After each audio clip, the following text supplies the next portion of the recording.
Então, a gente vai começar agora a nossa live de hoje, que o tema é avaliação postural nos trilhos anatômicos em 5 passos básicos.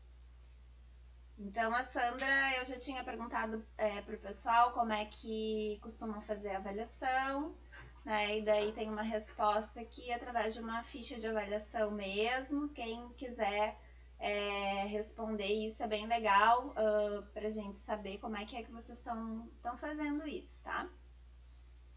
Então vamos lá, como avaliar os trilhos anatômicos? Primeiro a gente precisa conhecer os trilhos anatômicos, então eu recomendo, né, que vocês, quem não baixou o e-book ainda, que baixe lá o nosso Simplificando os Trilhos Anatômicos, que é uma boa forma de tu ter ali uma referência para tu conhecer o trilho, para daí sim tu poder desenvolver essa avaliação seguindo esses trilhos anatômicos. Esse é o passo número 1, a gente precisa conhecer os trilhos anatômicos.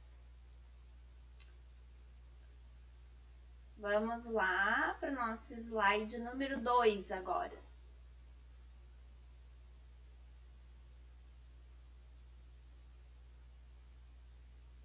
Ele não está passando. Aqui passou.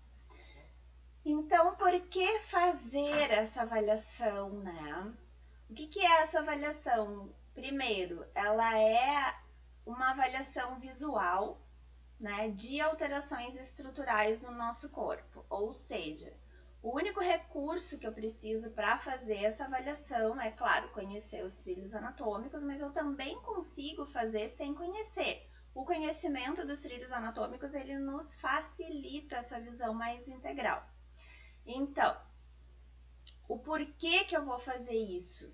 Né? Porque através desse olhar eu consigo desenvolver estratégias de tratamento mais eficientes, mais eficazes e que perduram no nosso paciente. E através desse olhar eu vou conseguir eliminar tudo aquilo que não é necessário eu trabalhar nesse momento para desfazer, né, uma alteração estrutural do meu paciente que pode estar gerando a fragilidade de algum segmento do corpo dele e gerando algum sintoma, ou seja, alguma dor, alguma limitação de movimento, tá? Então, o why, né, que é em inglês, por que fazer isso, já veio a resposta, então, para você ter estratégias de tratamento mais eficientes, mais eficazes e que perduram no seu paciente, tá?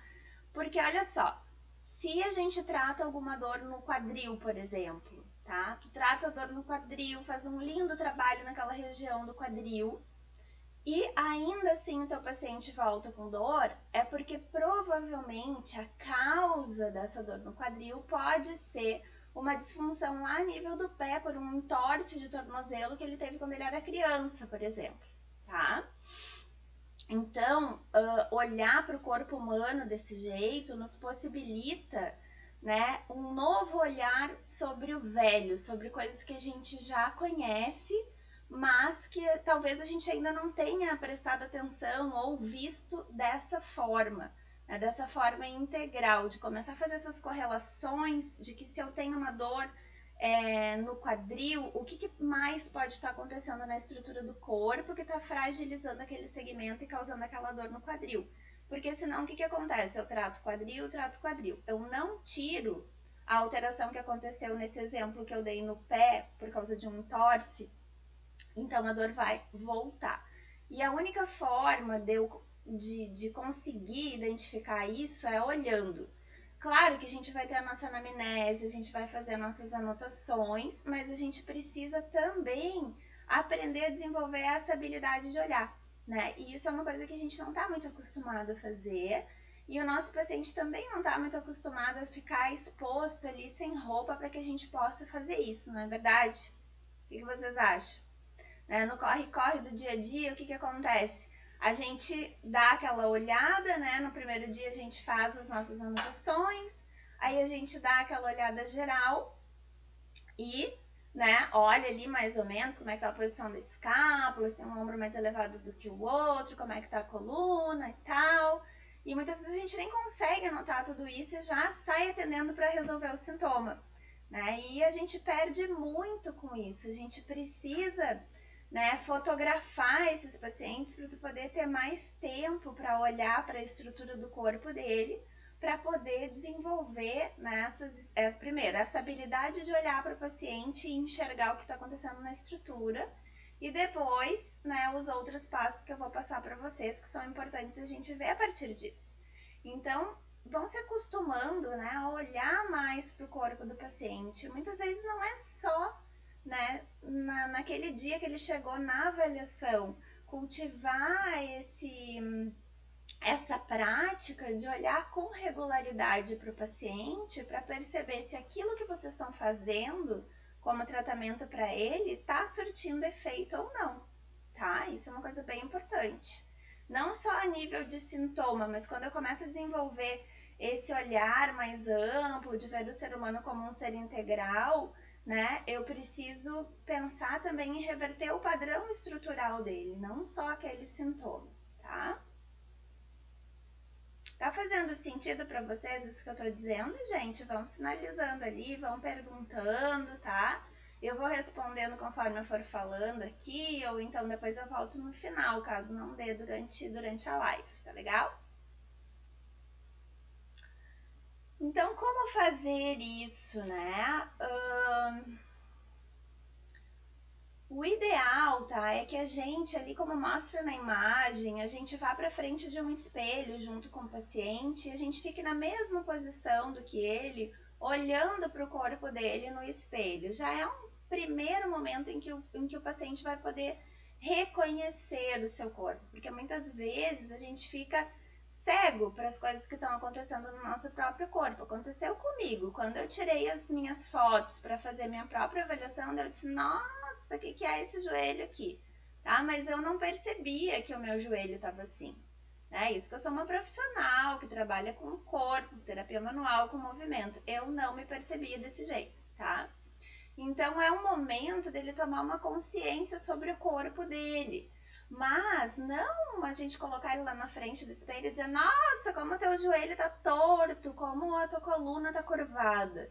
Né? O que a gente procura cultivar num primeiro momento nesse paciente, sempre na verdade, é quais são os pontos positivos que ele percebe no corpo dele. Tá? Por que isso? Porque assim a gente já consegue ir eliminando aquilo que não é, né? Aquilo que naquele momento a gente não precisa trabalhar. Por exemplo, se ele tem pernas fortes, né? A gente já sabe que as pernas não serão o forte do nosso trabalho. A gente pode ver a qualidade da pele, que está ligada com o nosso sistema nervoso, por exemplo, para ver como é que está o nosso sistema nervoso. A gente pode ver até mesmo a expressão do rosto desse paciente, se ele é curioso, se ele é interessado. Então, isso já nos diz que ele provavelmente ele vai aderir ao nosso tratamento, vai nos dizer que é importante a gente dar informação rica para esse paciente, tá? Então, esse primeiro contato é importante tanto para ele quanto para a gente. Então, os dois na frente do espelho, né, tendo uma conversa sobre o que o paciente acha do seu corpo e o que né, você também percebe do corpo dele como pontos positivos, para daí sim, depois, a gente apontar suavemente, né, quais pontos então a gente poderia trabalhar para contribuir para esse corpo ficar ainda melhor. Então, a gente precisa ter muito cuidado em como a gente vai comunicar para o nosso paciente aquilo que a gente está vendo, né, para que ele não pense que está um completo desastre e que aquilo não tem mais solução, tá, gente? Então, muito cuidado com a comunicação com o nosso paciente quando a gente vai fazer isso, tá? Até porque a gente se compara a capas de revista, por exemplo, né, que são ideais que não são humanos de perfeição. Então, a gente precisa ter esse cuidado, né, e até tocar nesse assunto de que realmente a maioria de nós tem alterações estruturais no corpo e que isso faz parte, né, mas que trabalhar com isso e tentar levar seu corpo para uma posição mais harmônica já é um grande passo para tratar e prevenir lesões. Tudo bem até aqui? Tá indo bem ou tá trancando um pouquinho? Pra mim tá trancado aqui.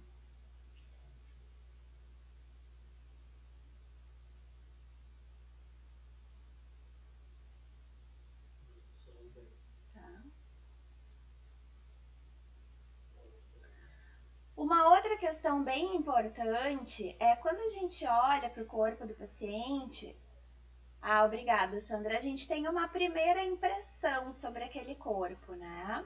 E isso é uma habilidade que o ser humano tem, é um recurso que o ser humano tem naturalmente. É essa habilidade de ter uma primeira impressão. Existe até um livro que eu coloquei aí para vocês, tá? Que é o Blink, a decisão num piscar de olhos. Então, quando a gente olha para o paciente, a gente tem essa primeira impressão e eu recomendo fortemente que vocês deem vazão para essa primeira impressão, tá?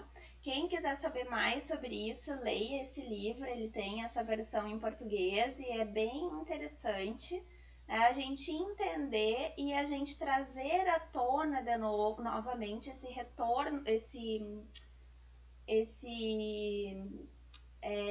recurso que a gente tem e usar isso quando a gente for fazer essa avaliação, tá? Porque muitas vezes eu tenho uma impressão de que, por exemplo, o peito é puxado para baixo, ou de que o core daquele corpo não está sustentando como eu esperaria ou como seria o ideal para aquele paciente, mas é muito sutil. Se a gente for fazer medidas, muitas vezes isso não é nem percebível, tá?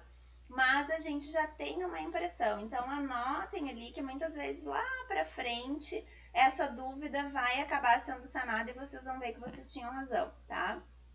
Eu uso bastante na minha prática clínica.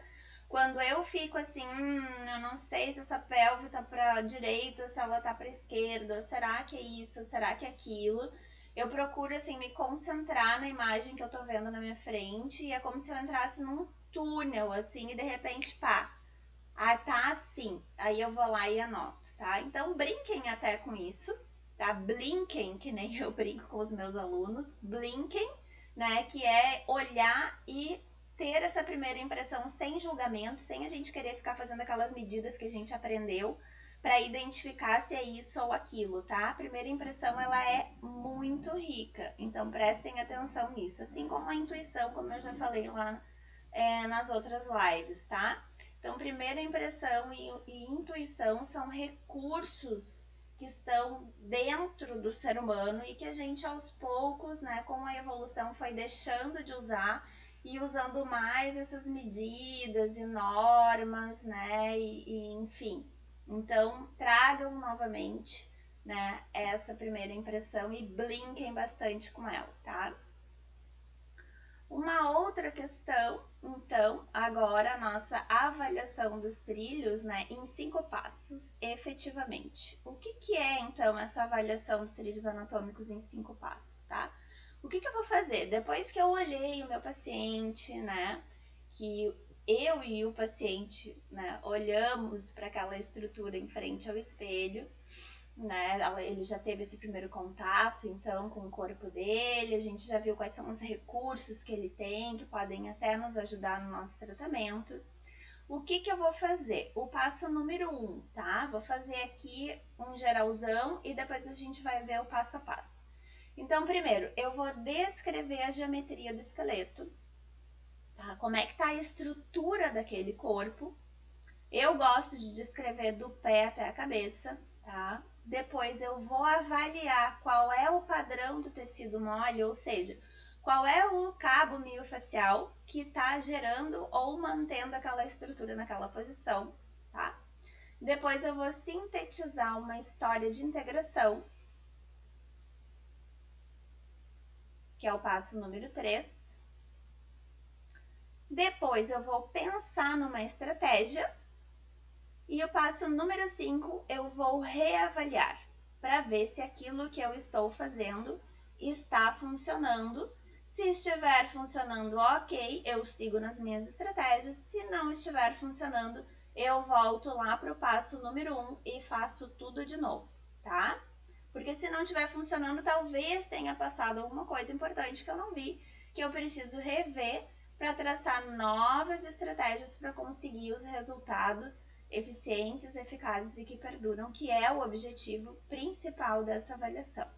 Então, é um novo olhar sobre o velho, repetindo, né, que nos amplia as possibilidades para a gente desenvolver novas estratégias e estratégias mais holísticas, no sentido de integral com os nossos pacientes, tá? Para quem está chegando agora. Então, vamos lá. O que é descrever essa geometria do esqueleto, tá? Que é o nosso passo número 1. Eu vou olhar para esse corpinho, tá? E eu vou usar alguns termos que Thomas Myers chama de vocabulário posicional. E lá eles usam termos diferentes do que a gente usa aqui, porque eles acham que termos como geno varo, geno recurvatum, por exemplo, nos afastam muito do nosso paciente. Então, eles procuram usar termos mais simples, como tilt, como está descrito ali, que significa uma inclinação. Fica mais suave para o paciente se eu disser que ele tem uma inclinação do que ele tem uma escoliose, por exemplo, né? Uma inclinação da coluna é diferente de uma escoliose. Então, eles usam termos mais simples, eles gostariam muito, Thomas Myers falou isso no curso que eu fui fazer lá em Londres com ele, que é o Body Reading, que todos nós, terapeutas manuais, né, usassem essa mesma forma de denominar o corpo humano, porque assim ficaria mais fácil para os pacientes e para que mais fácil a comunicação entre nós também, tá? Porque tem muita variação nessas denominações e isso muitas vezes acaba nos confundindo. Uma outra coisa importante desse vocabulário posicional é que eu vou correlacionar uma parte do corpo com relação a outra parte do corpo. E não, por exemplo, com relação a uma grade como posturógrafo, tá, gente? Então, eu tiro a foto com uma parede branca atrás, porque eu quero ver o que está acontecendo entre as partes do corpo. Então, o que quer dizer tilt aqui? Quer dizer uma inclinação, tá? E essa inclinação, ela pode ser para a direita, pode ser para a esquerda, pode ser anterior ou pode ser posterior. Ela vai acontecer tanto num plano horizontal quanto num plano vertical, tá? O que a gente vê nessa foto? Que tem uma inclinação da caixa torácica. Vocês estão percebendo isso? Vão me acompanhando. Uma inclinação da caixa torácica para a direita, não é verdade? O que vocês acham? Vamos olhar agora para a caixa torácica especificamente, tá? Então, eu tenho uma inclinação dessa caixa torácica para o lado direito. Com relação a quê? Com relação à pelve. Então, eu já denomino desse jeito. A minha caixa torácica está em tilt para a direita com relação à pelve. Porque eu vou trabalhar entre a caixa torácica e a pelve. Então, fica mais fácil quando eu vou descrevendo desse jeito, porque eu já sei em quais tecidos eu vou precisar intervir, tá? Como é que tá ficando para vocês? Tá ficando claro? Vocês estão conseguindo compreender? Vão me sinalizando ali, tá, gente? Então, o primeiro termo que a gente usa é o tilt para denominar as inclinações, tá? As inclinações, elas podem acontecer elas podem acontecer desde o lado do pé, tá? Elas podem acontecer, então, no calcâneo, de ter uma inclinação medial ou uma inclinação lateral. Elas podem acontecer na pelve, né? Eu posso ter uma inclinação para a direita, inclinação para a esquerda, uma inclinação anterior e uma inclinação posterior. Elas podem acontecer na caixa torácica e elas podem acontecer na cabeça, tá? Na coluna a gente descreve de uma forma diferente que eu vou mostrar mais pra frente pra vocês. Que já é esse slide agora, tá? E existe o bend. O bend é uma curva, tá? Que nada mais é que uma sequência de tilts. Por exemplo, eu vou ter uma inclinação de L1 sobre L2, de L2 sobre L3, e assim eu vou ter uma curva, né, lá no lombar. Ela é utilizada, essa denominação, esse vocabulário posicional, especificamente para as curvas da coluna, tá? Então, eu tenho também curvas anteriores e posteriores, e na escoliose eu vou ter as curvas laterais, tá? Curva para a direita, curva para a esquerda, e daí eu vou denominando desse jeito. Vamos para o próximo. Então, aqui fica um pouco mais claro, né? Olha, tem na imagenzinha ali, a mesma imagem da caixa torácica, né? Em que eu vou ter uma band, ou seja, em se tratando de coluna, eu vou ter uma curva, né, da coluna para a direita, ou seja, minha coluna está inclinada para a direita. No segundo bonequinho, eu vou ter uma band posterior da lombar, eu vou ter uma band anterior da torácica e uma band posterior da cervical. Então, eu vou denominando as curvaturas desse jeito, tá, gente?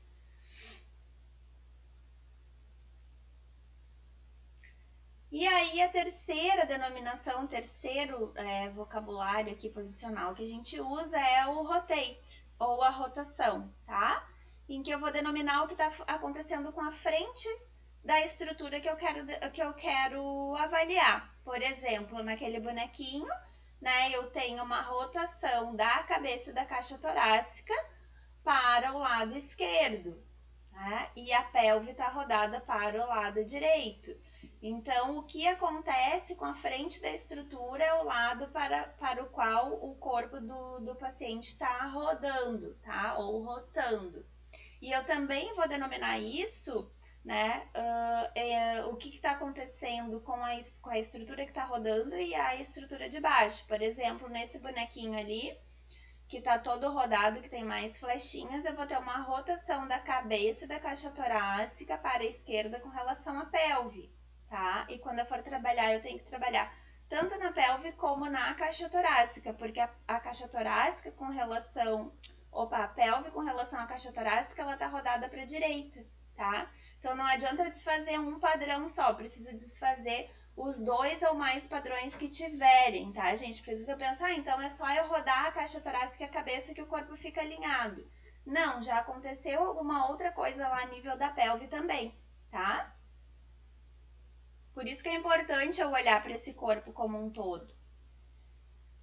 E aí depois eu vou ter os shifts, que são os deslocamentos, ou seja, eu tenho uma alteração do centro de gravidade de uma estrutura com relação a outra estrutura. Nessa imagenzinha aí, lateral, por exemplo, eu tenho um shift posterior da caixa torácica com relação à pelve, né? A pelve está numa posição e a caixa torácica se deslocou atrás. Eu esperaria que estivesse uma sobre a outra, não está, né?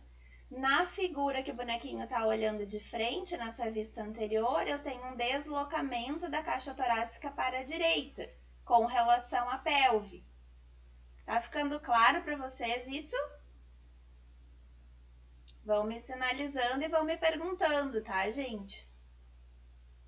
Só para lembrar que esse conteúdo ele tá disponível lá no link na bio para vocês baixarem ele no final, tá, gente? No final ele vai estar lá na bio, então não precisem ir correndo para lá agora, podem ver a live aqui até o final.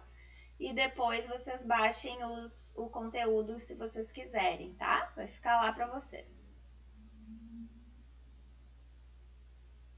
E aí, depois que eu vi o corpo do paciente, eu preciso avaliar qual é o tecido mole que está gerando aquela alteração, tá? Afinal de contas, eu vi que tem inclinação, eu vi que tem deslocamento, eu vi que tem rotação, eu vi que tem curva. E agora, o que eu faço com isso? Né? A pergunta que não quer calar. Vamos lá. Então, o que eu faço, tá? Por exemplo, eu vi a coluna desse jeito, tá? Muita gente me pergunta sobre as escolioses, como é que eu faço para tratar, enfim, né? Como é que eu vejo, como é que eu avalio tudo isso, tá? Do mesmo jeito que eu avalio todas as outras estruturas do corpo, tá? Avalio de uma forma integral, procurando entender e correlacionar essas partes todas aí de intercomunicação para desenvolver o meu tratamento e não só focando no que está acontecendo na coluna da pessoa, tá? Porque a pessoa não é, embora a coluna ela seja o eixo, né, do nosso corpo, ela também está à mercê de outras estruturas e muitas vezes ela vai se alterar para compensar alguma alteração a nível da pelve, que pode estar acontecendo por uma diferença de membros, que pode ser de estrutura óssea, mas também pode ser de cabos miofasciais muito curtos, né, preso curtos, simulando uma diminuição do comprimento daquele membro, tá? Então, eu preciso olhar para tudo isso, tá, gente? O que me diz ali nessa vista, tá? Nessa vista, eu posso perceber que eu tenho essa inclinação da pelve, né? O topo da pelve, ou seja, um tilt da pelve para o lado... Um tilt da pelve para o lado direito, né? O topo dela tá apontando para o lado direito. A esquerda tá mais elevada. Aí eu vou me perguntar o seguinte... Quais são as partes moles, né? Quais são os cabos miofasciais que alteram essa estrutura da pelve? Essa é a primeira pergunta que é importante eu fazer depois que eu identifico alguma alteração. Qual é o músculo? Vamos pensar de uma forma bem simples. Ou quais são os músculos que inclinam a pelve, tá? E aí, se eu respondo isso, né? Esses músculos, eles pertencem a qual trilho anatômico? Tá? Então, eu vejo aqui que essa inclinação, e aqui eu botei a figura da linha lateral, tá? Ela pode ser feita por quem?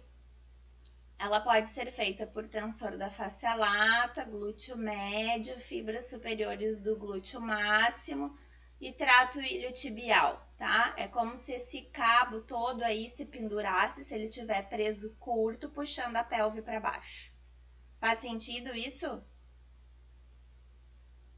Então, eu tenho todo um caminho, né, miofacial que pode estar preso curto, tracionando a pelve para baixo. Naturalmente, a coluna se inclinaria para a direita também, só que o paciente não vai andar com o tronco inclinado para o lado, então a coluna se inclina para o outro lado como um mecanismo compensatório, tá? Em algum nível, não necessariamente na lombar, pode ser na torácica. Mas, enfim, uma série de outras curvas, ou seja, uma série de outras bands podem acontecer ao longo desse caminho em função de um cabo ou de alguns cabos miofasciais presos curtos lá a nível da coxa e da perna e até mesmo do pé, né? Que não tem a ver necessariamente diretamente com a coluna, né? Eles estão gerando uma alteração da pelve que está repercutindo na coluna, tá? E aí o corpo ele vai encontrar uma forma de manter as nossas funções e ele vai sabiamente fazendo uma série de compensações para me manter num certo eixo, tá? Então, essas compensações que diz, meu Deus, como é que o corpo foi fazer isso desse jeito? Foi na melhor das intenções, tá? De manter o nosso corpo, a nossa estrutura funcionando. Então, agradeçam, né?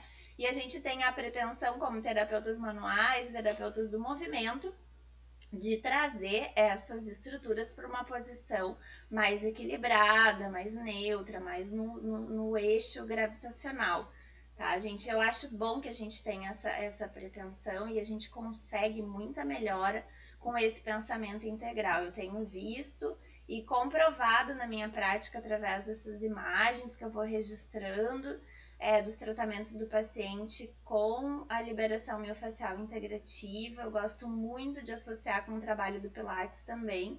E a gente consegue comprovar que a estrutura do corpo vai mudando, tá, gente?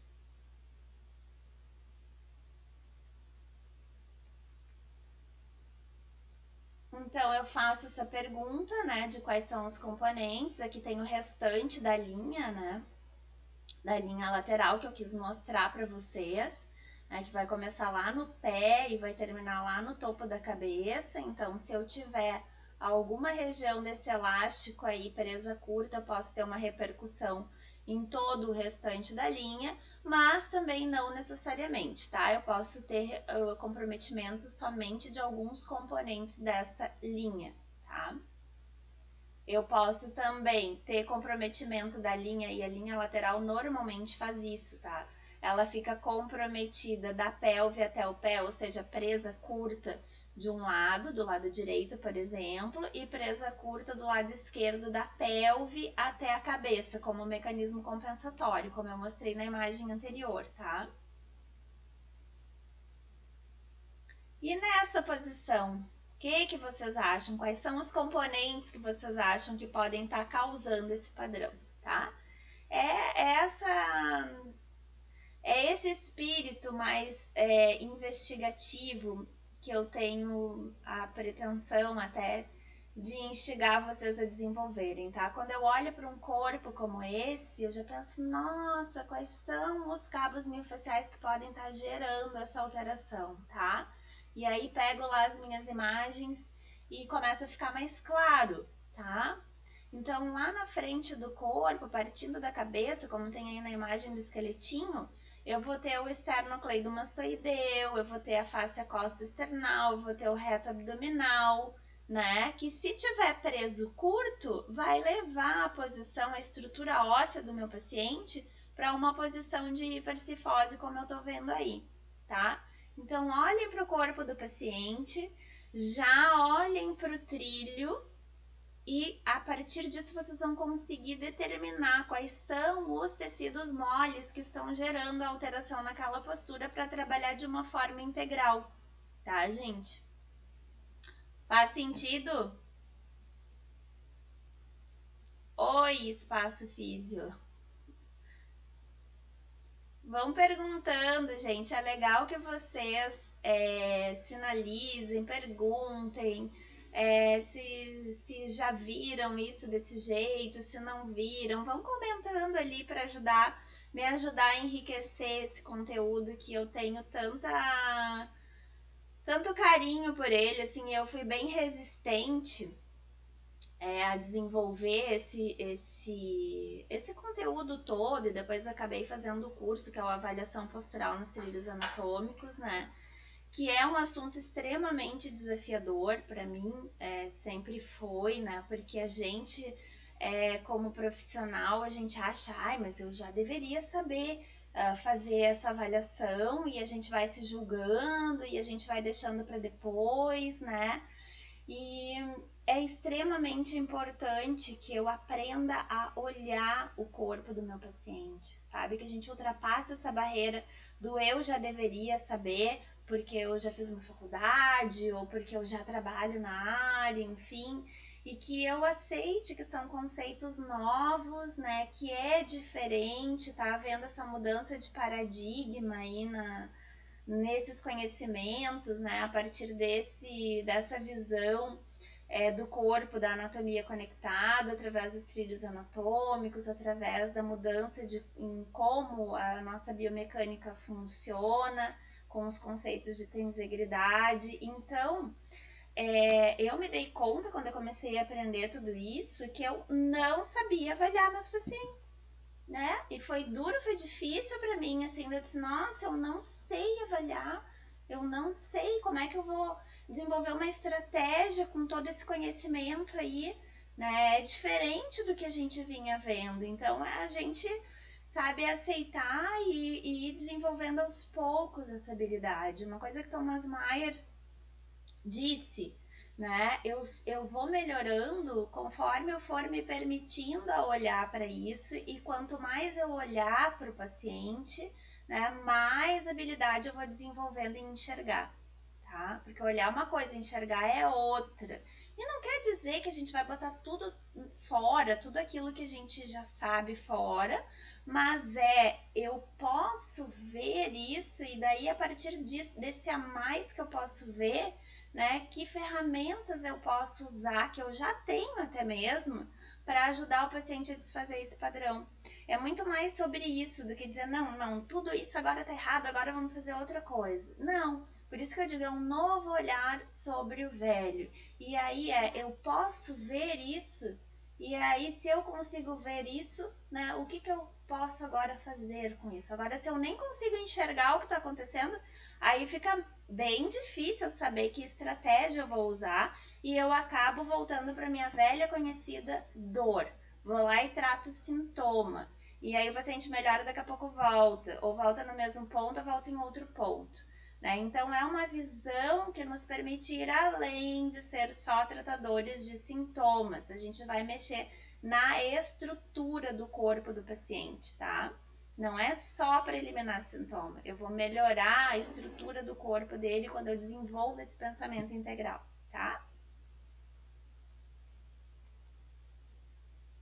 Ai, que bom, gente. Falem comigo. Eu tô me sentindo sozinha ali. Ninguém me diz nada. Agora eu gostei. Que bom que tá fazendo sentido para vocês.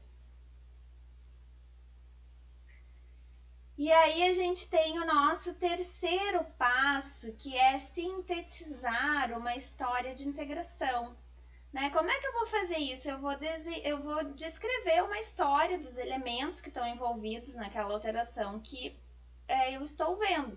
Por exemplo, se eu tenho uma hiperextensão de joelhos, eu já sei que isso vai afetar meu lombar lá em cima. E eu preciso soltar esses dois tecidos, né, para conseguir esse resultado eficiente, eficaz e que perdura, tá, gente?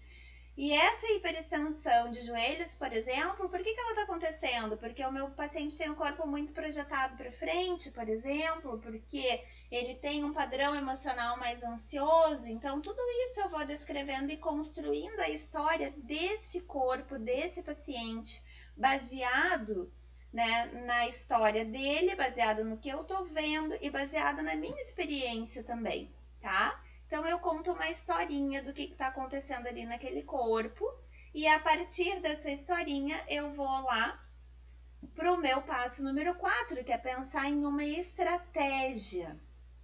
E aí vem uma dica preciosa para vocês, tá? Eu vou olhar no corpo do meu paciente aquilo que mais me chamou a atenção, tá? É por ali que eu devo começar o meu trabalho.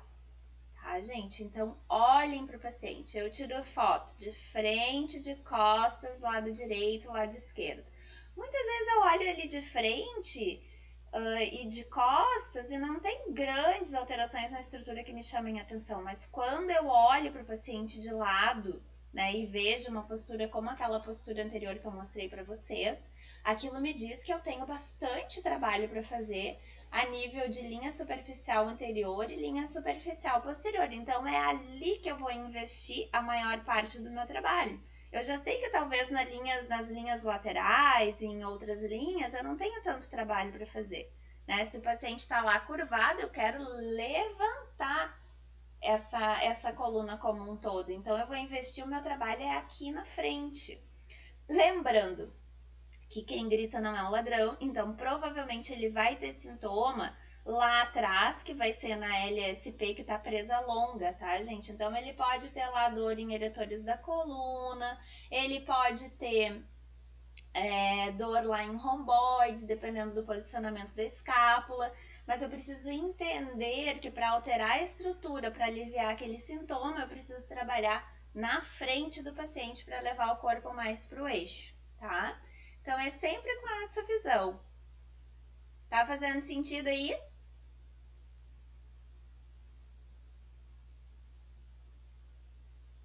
Depois que eu fiz isso, tá? Desenvolvi minha estratégia.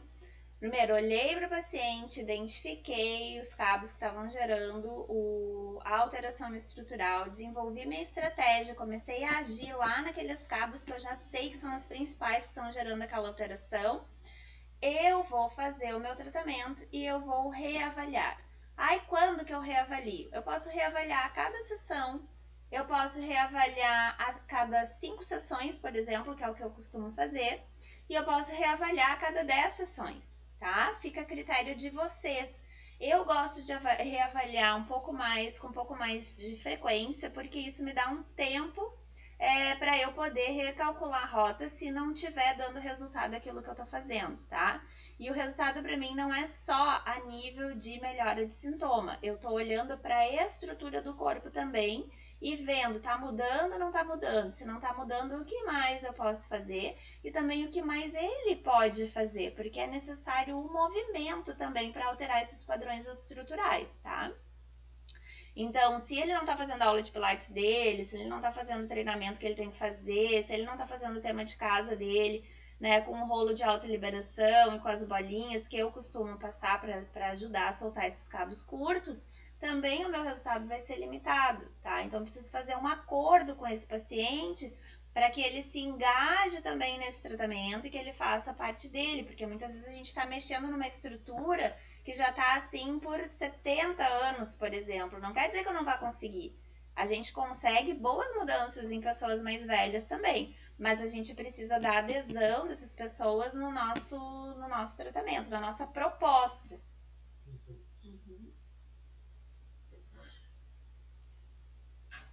Aí depois que eu faço isso, né? Tá dando certo? Ok, sigo em frente na minha estratégia. Não tá dando resultado, não tá legal, não tá dando o resultado que eu tô esperando. Eu faço passo número 1 de novo. Olho para a geometria do esqueleto, percebo quais são os tecidos moles que estão gerando a descompensação, faço novamente uma história de integração, desenvolvo a estratégia novamente, tá? E aí pratico e reavalio. Ou seja, se não tá dando certo, volta para o passo número 1, tá? Alguma coisa pode não ter sido percebida naquele momento, tá? Então eu convido vocês a começarem a praticar isso, começarem a olhar para o paciente de vocês, tá? Isso é riquíssimo. E mais do que só olhar, peguem aqueles pacientes que já são os mais antigos, que talvez você tenha mais intimidade, e proponha para ele tirar fotos, né, para vocês fazerem um acompanhamento do que está acontecendo, tá? Vai ser bom para ele, vai ser bom para ti, porque através dessas fotos depois tu pode olhar com calma e fazendo as tuas anotações, o que tu vai encontrando lá na estrutura. Tu já pode ir pensando nesse modelo que eu apresentei aqui, tá? E depois que tu fizeres o tratamento desse paciente, tu pode tirar fotos novamente para ver o que mudou no corpo desse paciente, tá? Eu confesso para vocês que eu tinha um pouco de medo de fazer isso, de tirar a foto do pós e se não melhorou nada, né? O que eu faço se não melhorou nada? Gente, sempre melhora, tá? Sempre melhora. Então não tenham medo. Alguns melhoram menos, porque depende de outros fatores. Alguns, nossa, tem uma melhora assim que nem a gente estava esperando e nem a gente tinha percebido sem as fotos o quanto tinha melhorado, tá? Resultados surpreendentes. Então, isso vai ser variável, tá, gente? E aceitem isso. Cada corpo é um corpo, cada corpo tem uma história. Esse corpo que não deu tanto resultado talvez precise fazer outras práticas, talvez precise mexer em outras questões. Mas é a partir disso que a gente tem uma tomada de consciência, né, para poder intervir realmente de uma forma mais eficiente, eficaz e que perdura. Recalcular a rota se não tá dando certo, né? Assim a gente consegue guiar o nosso paciente para um caminho de uma vida mais saudável, tá? Então, o que eu tinha para falar hoje sobre avaliação, basicamente é isso. Claro que a avaliação ela é complexa, né? Os trilhos anatômicos também. Então, eu montei o curso que é o Avaliação nos Trilhos Anatômicos e Estratégia de Tratamento, né? Em razão dessa necessidade do profissional, do terapeuta manual e do movimento aprender a olhar para o corpo humano de um outro jeito, em razão desses novos conceitos como tensegridade e anatomia conectada, tá? Diante disso, a gente precisa desenvolver novas habilidades, senão a gente vai ficando para trás. E os nossos pacientes, eles querem melhorar cada vez mais rápido. E essa é uma boa forma, né, de conseguir isso, tá? Resultados rápidos, eficientes, eficazes e que perduram. Tá? E para o paciente também não ficar dependente da gente e ele poder evoluir na sua prática, viver com saúde, viver sem dor, né? E eventualmente fazer a sua manutenção com o trabalho que a gente faz, tá, gente? Então o material está disponível lá no link da bio do @Instituto Actiune e deixem suas perguntas. Alguém quer fazer alguma pergunta? a hora é agora. Eu sei que às vezes o assunto é tão amplo que a gente não sabe nem o que perguntar, então vocês podem perguntar depois ali no direct do Instituto ActUni, que eu vou respondendo. Podem deixar também sugestões de assuntos que vocês gostariam que eu abordasse, ou talvez um aprofundamento sobre a avaliação. Vão deixando ali as suas impressões e o que vocês gostariam de saber mais sobre isso, para me dar um norte, né, do que a gente pode ver daqui para frente. Na semana que vem não vai ter live, tá, gente? Eu vou pular a semana que vem, porque eu vou dar curso final de semana, daí a semana fica um pouco puxada.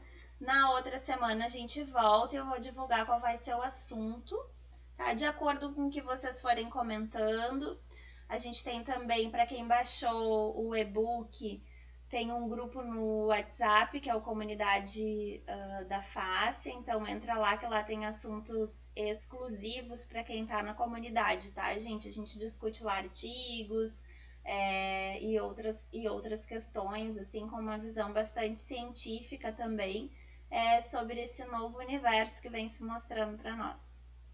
Então, obrigada a todos que ficaram aí até o final, a todos que contribuíram, e a gente se vê na outra semana. Uma boa noite a todos.